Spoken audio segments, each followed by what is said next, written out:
suggest? Yeah, your teammates voted you the Ed Block Courage Award winner this year. Just everything that you've been through this season, on the field, off the field, what does that mean to you? That's great. To be thought of by my teammates, my brothers, the staff, and everyone.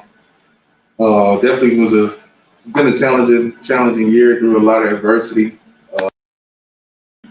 and everything else. So it's a blessing, and I'm grateful for the award. Next one from Luke Johnson. We talked a lot last week about the running game and opening holes for Alvin and Davius. Just curious when you guys have to plug in Ty Montgomery there on short notice and he's still able to get 100 yards. How much does that mean to you guys as a unit, offensive line? Yeah, the objectives don't change up front. Objective one, always protect 9, and then secondly, open lanes and create for the runners and our playmakers. Ty is a playmaker. He's a game changer. He's got game-changing speed and ability.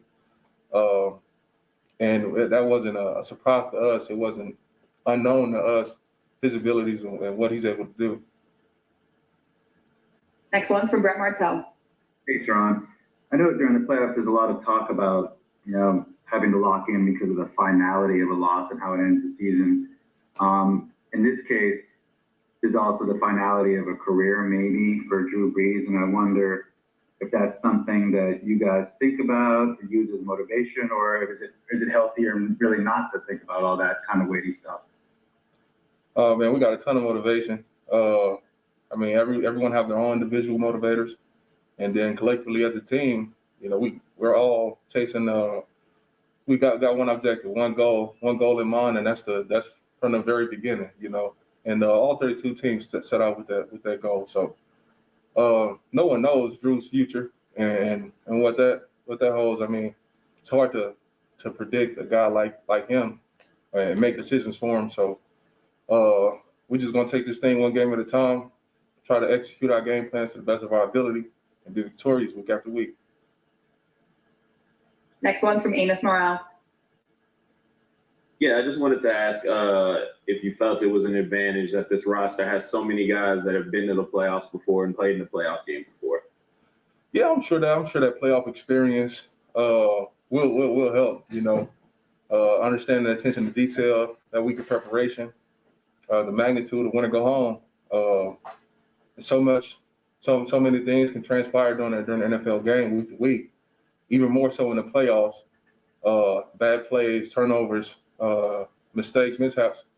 So being able to respond from those things, I think teams with more experience would have a lot less panic. Next one's from Doug Mouton. Ron, this team ran the ball 3 yards than any Sean this year. Do you sort of have the feeling in this locker room that heading into the playoffs, this is who we are? At our best, we're a power running team now. Would you say that? I would say it's a huge part of what we do, and it's a huge part of our makeup. I think it opens up the entire offense when we're running it efficiently and consistently. And I think the run game, it travels week to week. You're able to produce in the run game week to week. You always got a chance. So we've had so many different scenarios in the lineup, missing the offensive player of the year for most of the year, missing Hall of Fame quarterback for most of the year, or for a nice chunk of the season. So I think we've done a great job of finding ways to win each game specifically. And I think that alone carries over extremely well for the playoffs. Next one's from Mike Triplett. Terron, following up on what Brett was asking you about sort of the mentality of the team, and you obviously embraced the Super Bowl or bust mentality even back in the summer. Does that grow with a fourth straight trip to the playoffs? Does each year you miss out, does that intensity and urgency grow? Only thing that matters is this year. Right now, anything in the past don't matter. Chiefs Super Bowl last year don't matter at this point. you know, they still got to go out and win and get their way back to the Super Bowl. So nothing we've done in the past matter at this point. It's all about Sunday and going out and executing and coming out with a win, get on to the next round, locking in the next week, and try to do the same thing over and over. Next one's from Amy Just. Yeah, so obviously this season has been atypical, unprecedented, whatever word you want to use. But when you get the number 1 or the number 2 seed, you get that home field advantage. Can you create that with not having, a ton of fans? And how will you do y'all's best to create as much of a home field advantage as you can for the playoffs, since it matters so much? Yeah, not having the fans, that definitely is a big miss. Or we miss the fan. We miss the fans and the energy they bring, the disruption they bring. We miss them throughout the entire season, for sure. And it would be great to pack the stadium. If all things were normal, that always gives us so much energy and momentum, and the loudest stadium in the NFL. So not having them, that definitely is a miss. But it's home. It's still home. You don't have to get on that plane. You got your routine. There's no uncertainty of the hotel, how far away from the stadium you are when you wake up in the morning, and none of that. So we play more home. We play more games in the Superdome than any other stadium. So that familiarity, I think that bodes well for us, and we got to take advantage of it. Have you gotten used to not having many fans in the stadium, or is it still weird to you? At home is weird. Because the Who Dat chants, the traditions, the culture, seeing people just lit like early before the game start, chopping it up with the fans. At home is still weird. Away, I'm not paying too much attention to their fans anyway. Next one's from Luke Johnson.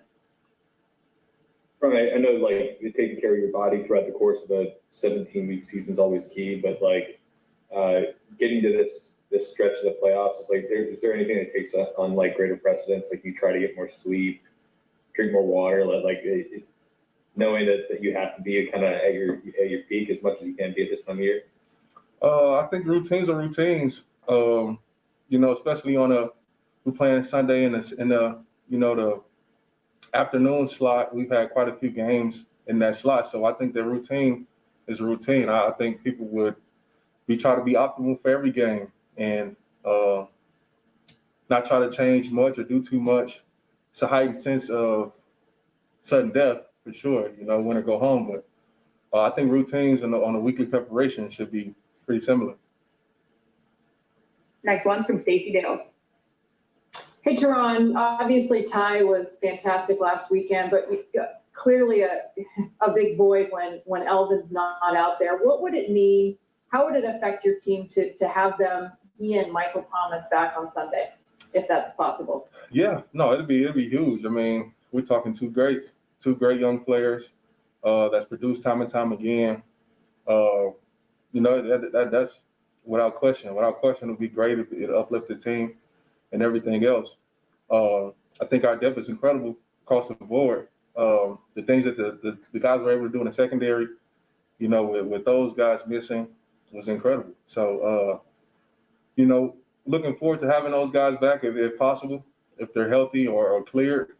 If not, we got to go out and win. We got to go out and execute, and that next man up mentality is a real thing. Next one's from Nick Underhill. Hey, can you explain how you saw it and blocked that guy coming off the opposite edge last week? He was coming off the right side, and you shot behind and got your hands on him?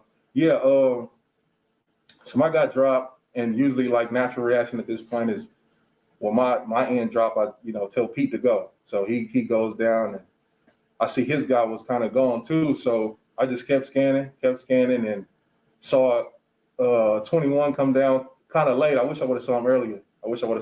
But we just trying to keep everybody off Drew. So was able to just get my hands on him and get him out the way. I think Drew had the ball going anyway, but we don't need no unnecessary hits on him. Last one's from John Masasia. Hey, Terron, you referenced your personal tragedies earlier in this, and I don't know how deep you want to dive into it, but how taxing was that for you mentally and emotionally this season, and how did you work through it to still be able to be effective on the field? Yeah, it's been tough, man. Honestly speaking, it's been a challenge, and it still has every day, man. It's been hard on me. It's kind of tough to, I gotta keep reminding myself to, stay focused and lock in day after day. I lost somebody that, that raised me, and I followed him throughout my entire life, and lost the closest person to me. So it's been extremely tough. It's been a tough challenge, man. 2020 has been tough for everybody for many different reasons. I lost another cousin the day before New Year's Eve to gun violence back home. So family's been dealing with another tragedy. So it's just been really difficult. And I try to use the game and lean on family to daily get up and and go to work, man. It's great being around the team and having those brothers and showing love and support to each other. But yeah, I'm keep going, man, to the best of my ability, keep pushing, being a beacon of positivity for my family. My nameplate on the back of my jersey for the city. Definitely the most difficult time in my life, and but we're getting better, and we'll continue to get better. We're all set. Thanks so much, Terron. Thank you.